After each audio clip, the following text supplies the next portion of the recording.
There's our building at 87 George Street. And inside that building, Sebastien Grammond is here, Civil Law Dean.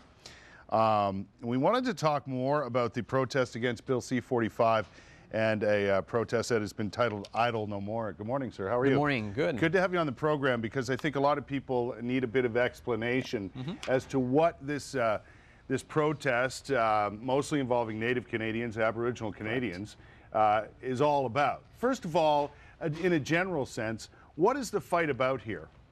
Well, what triggered the protest is what's called Bill C-45. It's an omnibus bill that contained provisions amending the Indian Act, right, and also provisions amending the Navigable Waters Protection Act. So that's one tiny bit, I think. Right. What's more important is that First Nations were not consulted on that bill, and I think also the movement is about discontent with, you know, the broader socioeconomic situation of many First Nations communities and the policies of the federal government, which says, well, we're not putting any more money in that.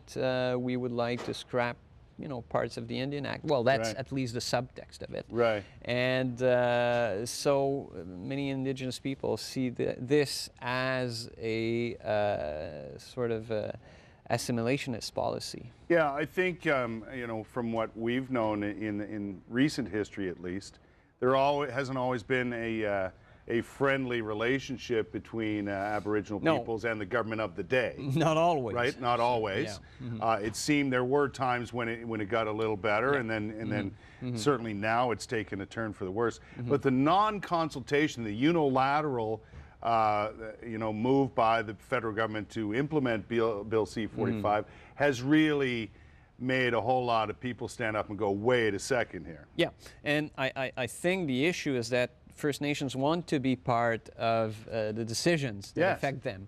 And they fear that if they don't have their word, well, you know, the government will scrap some parts of the Indian Act or scrap some programs that are beneficial to them.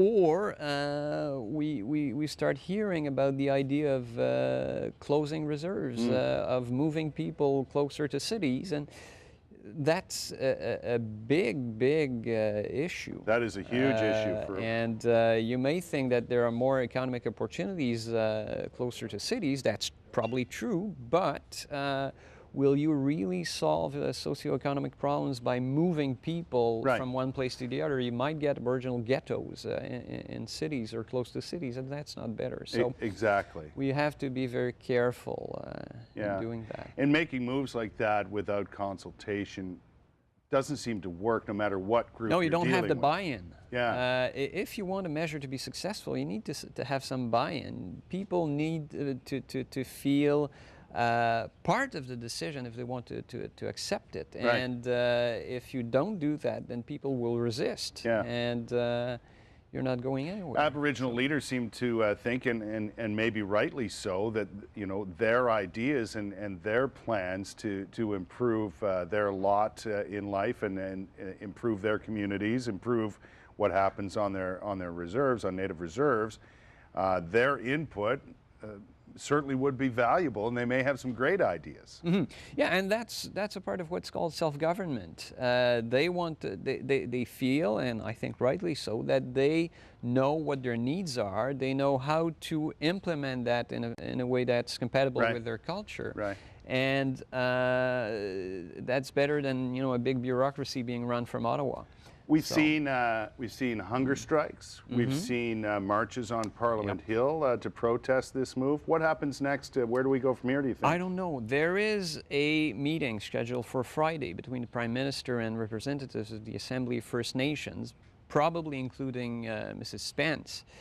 Now, it's difficult to know what the results of that will be. The goals of that meeting are not entirely clear. So if it ends with disappointment, it may be that the movement will escalate. We don't know. And we've seen in the past, Aboriginal peoples are not afraid to protest in many different ways, including blocking roads and trains and waterways and so on. Yeah, I think so. But beyond these actions, I think what's important is people understand better what are the conditions of Aboriginal communities. That there are many socioeconomic problems with infrastructure, housing, water. So these are very basic problems. These are things that other Canadians take for granted. Yeah. And in many Aboriginal communities, not all, but in many of them, it's still difficult. Yeah, and it seems to me other Canadians would have input in some way, shape, or form if, in fact, their communities were being changed in such a dramatic fashion. Sure. You have representation at the municipal level, at the provincial level, and well, compared to that, First Nations community are within a web of federal regulations, agreements, programs that they have to comply with. They have a lot of reporting to do.